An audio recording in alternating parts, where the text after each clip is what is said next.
Hi there, I'm Eric Wordweaver Sjerven, Gothi of the Ridgar folk here in East Texas, and I'd like to welcome you to the Raven's Call. This is a show where I ramble on about different heathen-related subjects, just kind of whatever strikes my fancy, sets my mind on fire at the time. Big UPG warning at the beginning of this episode, like always.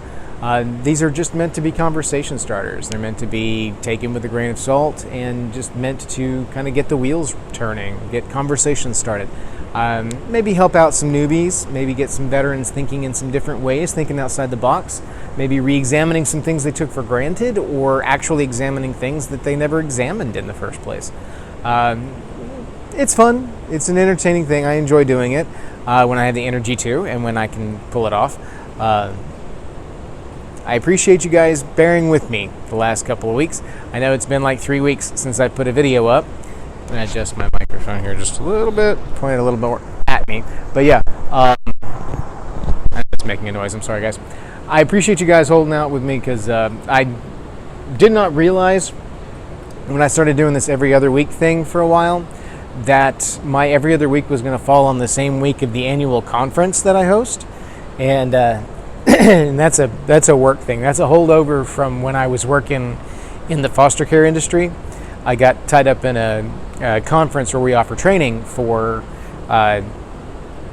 foster families and professionals in the field, therapists, things like that. Gives them an affordable way to get some of their CEs and training credits that they need to be able to keep up their licensures. And so it was a good thing. And I still believe in the conference and what it does. So, even though I'm not working in the industry anymore, I still did that.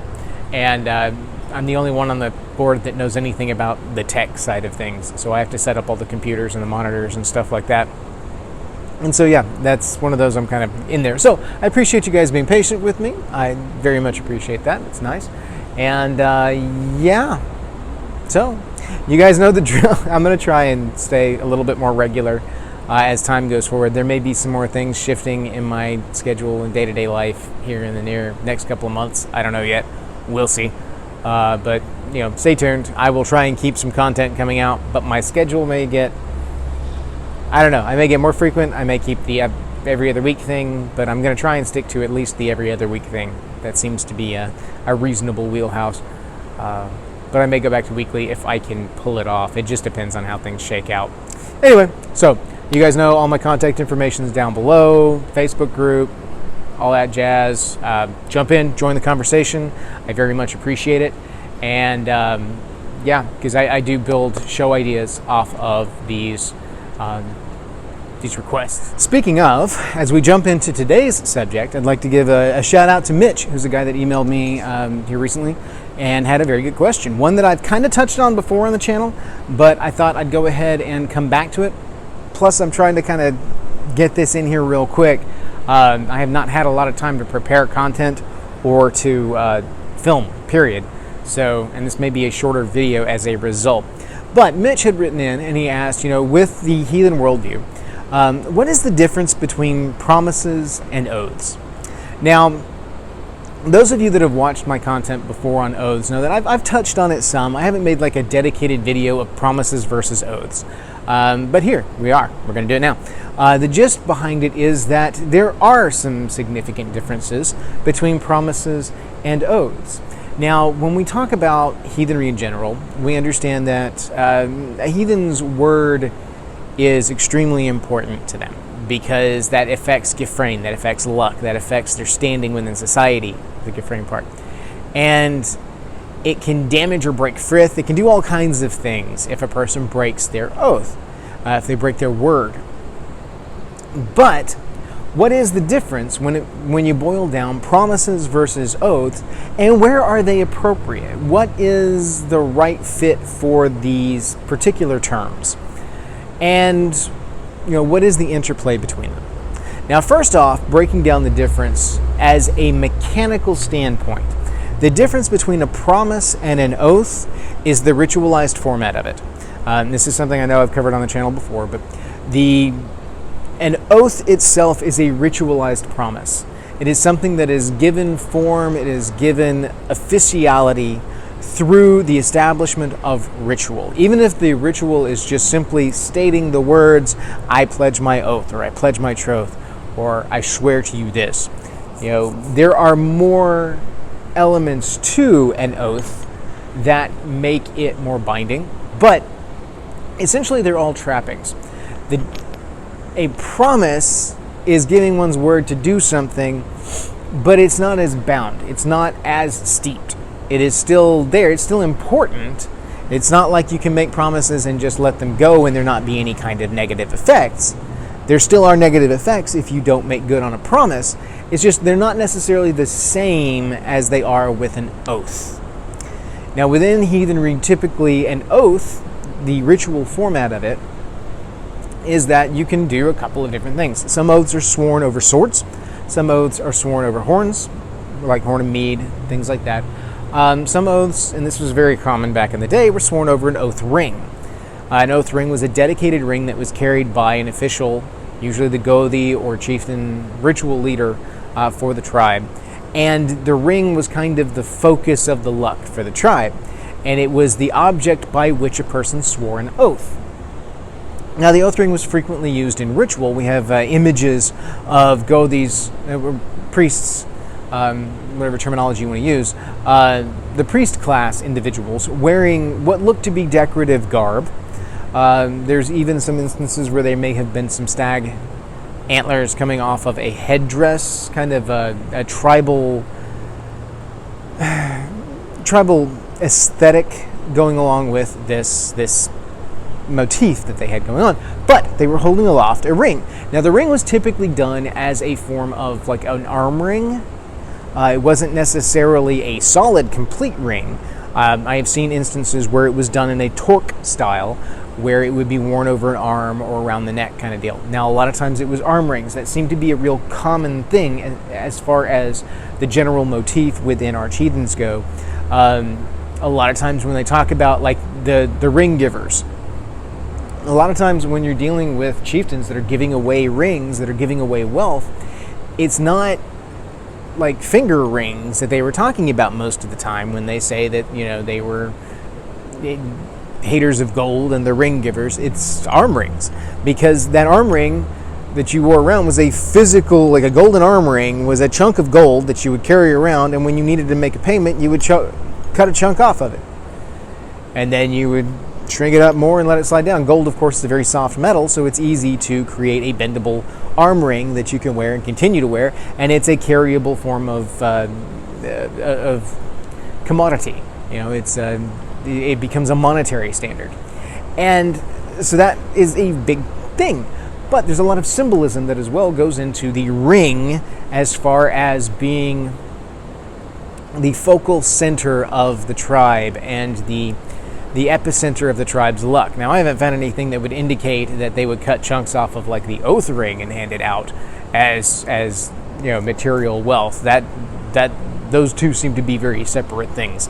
Now, the oath ring itself is a dedicated ring that was used for ritualized purposes, and oaths were sworn upon the ring and done in a ritual format. So there was a lot of times that you would see the depictions of the priest class doing ritual, holding the oath ring aloft during the oath. And I think a lot of what we see is that there's like oaths sworn to the gods, holding it up as a sign of the focal point of the luck of the tribe during a ritual. This is it's there, it's present because it is a physical manifestation of the soul of the tribe, as it were. It becomes a talisman for the tribe, just like we would use different idols for the gods as a focal point for ritual. The luck ring then becomes the focal point for the gods to give their blessing back to the tribe itself.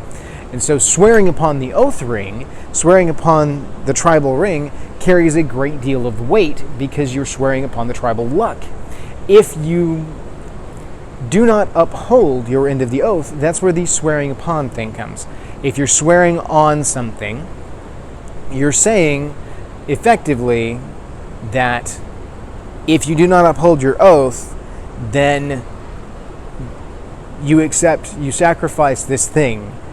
If you swear on your mother's name kind of thing, then you swear upon the honor of your mother's name. Then it means if you fail, if you're lying, if you purposefully betray your oath, you're an oath breaker, then you dishonor your mother's name as a result. You damage directly that, because that is the thing upon which you swore.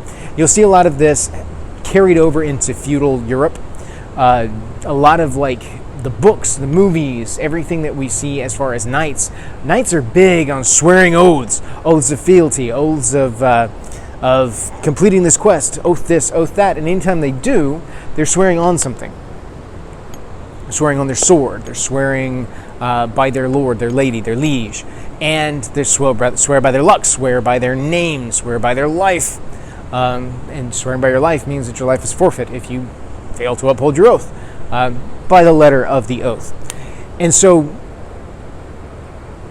this particular mechanic of the oath being sworn upon a thing, making that thing the shield of the oath. If you fail to uphold your oath, then you damage this thing.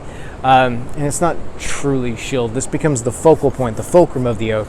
It's balanced by the shield, which the shield is set up as if I fail to uphold my oath, then I can complete this task or do this thing or make this sacrifice that will balance the weight. It'll balance the scale and prevent this thing in the middle from being damaged. Within a heathen tribal context, it's usually the luck of the tribe that you are swearing upon.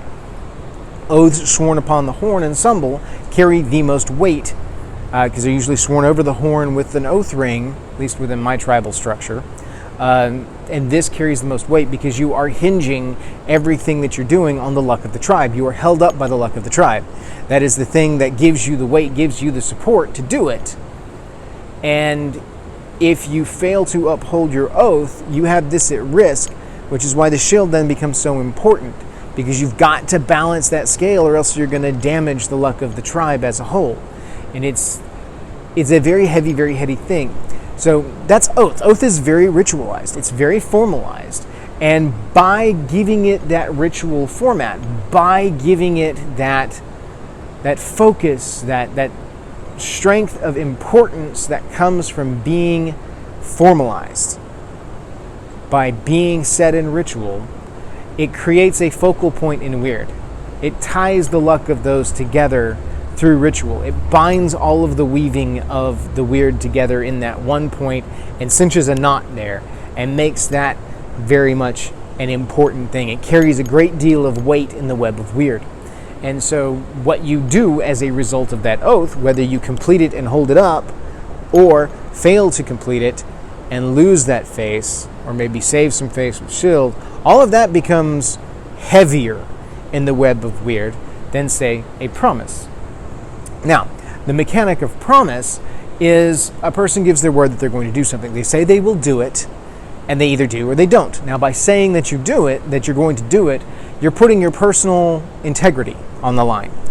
And it's still important, because if you fail to keep your promises, like you say you're going to be someplace at a certain time, if you're within a normal set of normal time frame, within normal limits, you're probably okay. You're like, hey, I'll be there at 10. You get there at 10:15, you're probably okay, depending on the importance of the situation and the weight of punctuality with regards to whatever it is that you're doing. But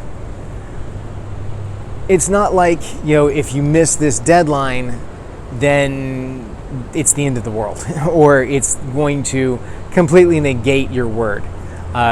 There's some flexibility, some wiggle room there. It's a real world contract. It's a soft contract, a spoken contract kind of deal, as opposed to an oath, which would be a set in stone contract.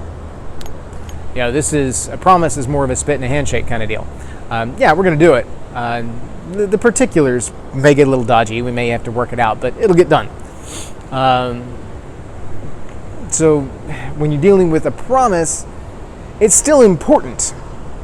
Cannot minimize that. It's still important because it has an effect on your gefrain. It has effect on your standing. And by having an effect on your standing, it reflects upon your tribe. It reflects upon your kindred. It reflects upon your group and those with whom you associate. Breaking your promises doesn't necessarily make someone an oath breaker, because there's some conflation that occurs with promise and oath. Breaking a promise depends on the intensity of the promise. A lot of times when people say, well, they broke a promise to me, what they're saying is they broke an oath. Even if it wasn't formalized and ritualized as a heathen oath is, we have promises with a big P and promises with a little p that we utilize in just day-to-day life, and people don't necessarily recognize that. And so it disrupts the perception of oath versus promise. To say, hey, yeah, I'll come by after work and I'll pick that thing up from you and I'll take it off your hands. You don't have to worry about it. I'll move it to the dump and everything. And you get to the end of the day, you can't make it. Okay, that was a promise. That's a small p promise. That was like, okay, well, I'll do it tomorrow if that's okay. Call, communicate, easy to save some face on, not the end of the world, not that big a deal. Saying, honey, I'll be there to pick the kids up after work, at school. That's more than just a little bit of a promise. That is a husband and wife in the moment going, we are formalizing this agreement that you are the one to pick the kids up because there's something on the line here. And so that's more on the that's a heavier category. I wouldn't necessarily give it the full oath category because it's not necessarily bound in ritual, but it's pretty damn close. Because if you don't, then the kids are left there and there's nobody there to pick them up. That doesn't just hurt your gefrain, that hurts the trust of the relationship. That damages frith. Breaking small promises over time will damage frith. It takes longer. Breaking an oath can damage frith immediately. Breaking an oath that is severe enough can sever frith completely because it is a major betrayal of that reciprocal obligation that exists between two individuals within a frith web. So the small p promise, which I frequently will refer to as folk promises, are things like, yeah, I'll bring the dessert for this thing. It's, yes, I'm going to do something. I'm going to say I'm going to do it, but it's not a high stakes thing. So if it doesn't happen, it's not the end of the world, but if this pattern continues, then you're going to see this person is untrustworthy and their word's not going to mean anything to you. And this is something that really becomes an issue for a lot of people because they feel like, my word is my bond. I have to do it. Yes, you do. I mean, you need to uphold your word. You need to uphold your bond. But there is some wiggle room when it comes to promises as far as getting things done within a time frame or recognizing the true impact of failure to uphold one promise once in a while is not the end of the world. It's not like breaking an oath. Just because, you said you'd go out with the guys after work, that's, it's a small p promise, You've obligated yourself to that, but there are other obligations that can trump that. There are bigger, badder things that may get in the way, like, family stuff, obligations closer to home. Those are going to trump the small p promises out in the world, like going and hanging out with the guys after work for a social obligation or something like that. Sometimes you just got to let those things slide because bigger obligations call. And so you pull back. And you reevaluate. And a lot of people will get bent out of shape about the small p promises on the same level that they get bent out of shape on the big P promises that border on oath or conflate them with oath. And it's not the same. It's not the same. They carry different weight. The small p promises build up. They're pebbles in the bucket. If you've got this weight of, good versus bad, can they be trusted, can they not? The little p promises are pebbles in the can't be trusted thing. You can afford a few as long as you've got a lot in the trusted category. You can counterbalance that pretty easy with the rest of your actions. People still know you to be a true and honest person, even if you occasionally can't do one or two things that you said that you probably could do.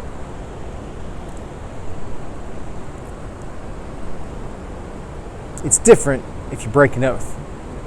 That's a big rock. That's a brick right there in that no category. And one of the things I think that has led to a breakdown between the understanding of promise versus oath as far as this goes is the failure to recognize that some promises are actually ritualized oaths. They're just a secular form of it. They're in a non-heathen text, in template. They are a formalized oath, even though they don't follow necessarily the oath structure of a heathen oath. You may not establish frith, you may not establish shield, you may not establish certain other elements that go along with it, but it doesn't change the fact that it's still an oath. And this is formalized through things where you create an interpersonal ritual. And typically you use the word promise. I promise I will do this. You're creating ritual in that. You are giving that cemented moment in history. Because a lot of the things that we say that we'll do, like, yeah, I'll be there. That's not a big thing. Or, yeah, I'll do that. Hold on. I'll be there in just a second. Those are promises. Those are small promises. Those are small p promises. But to say, I promise to do this thing, you're beginning to cement that into ritual. You're giving it the ritual of the actual word promise. And that leads towards the oath structure of things. And so, with not breaking down the terminology of promise versus oath, because ultimately it is a connotation denotation kind of thing. If you were to break it down to the dictionary definitions of these things, I don't think you would see quite the division as you do carrying the connotation, the interpreted meaning of the terms within a heathen context. When you're dealing with a heathen context, promise versus oath means something. Out in the mundane world, away from other heathens, you may end up seeing people that hold promise to the same level as oath. And that's because they're using the word promise to mean oath.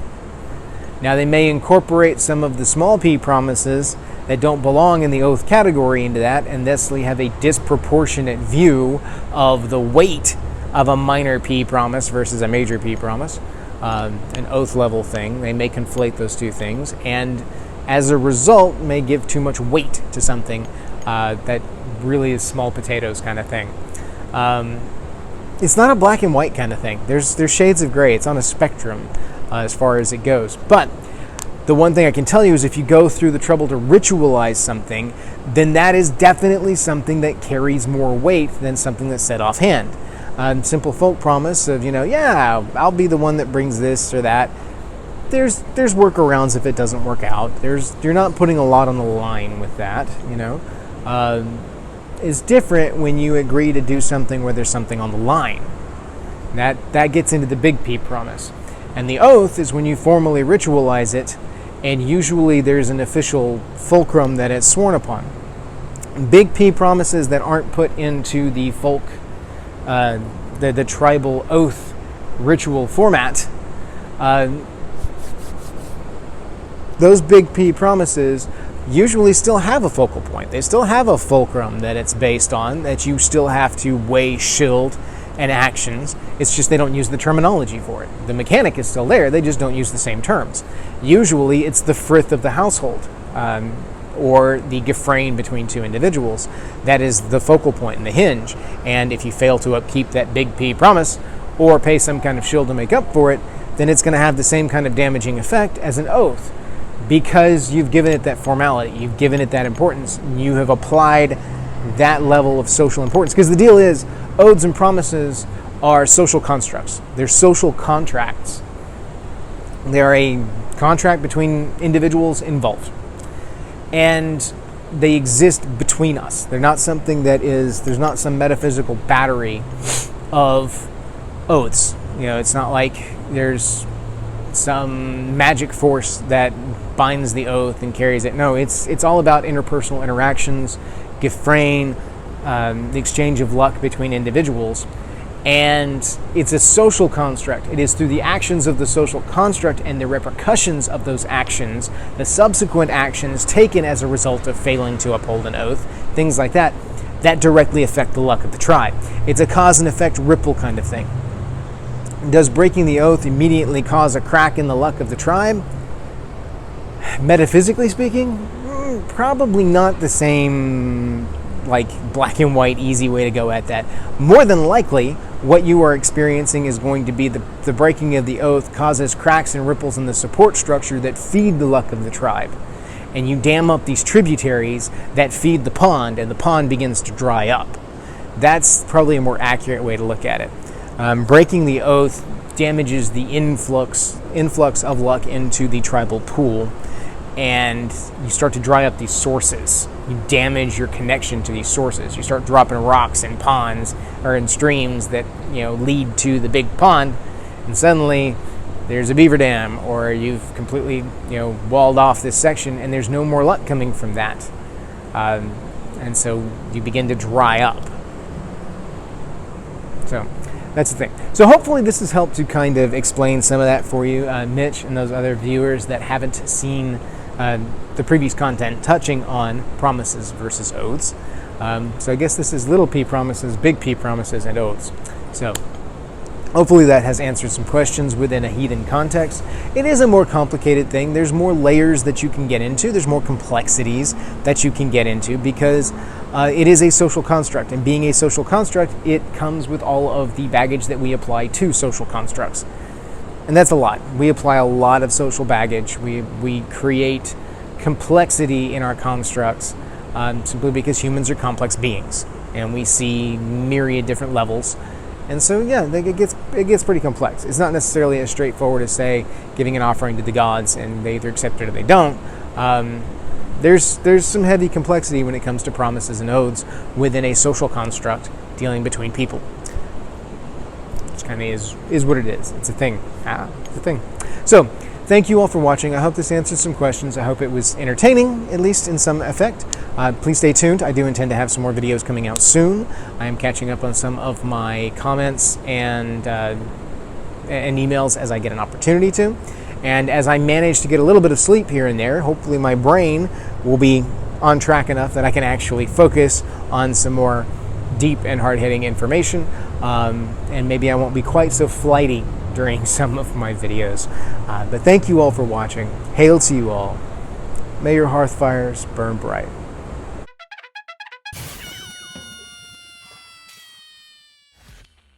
Alright, we're going to give this a shot.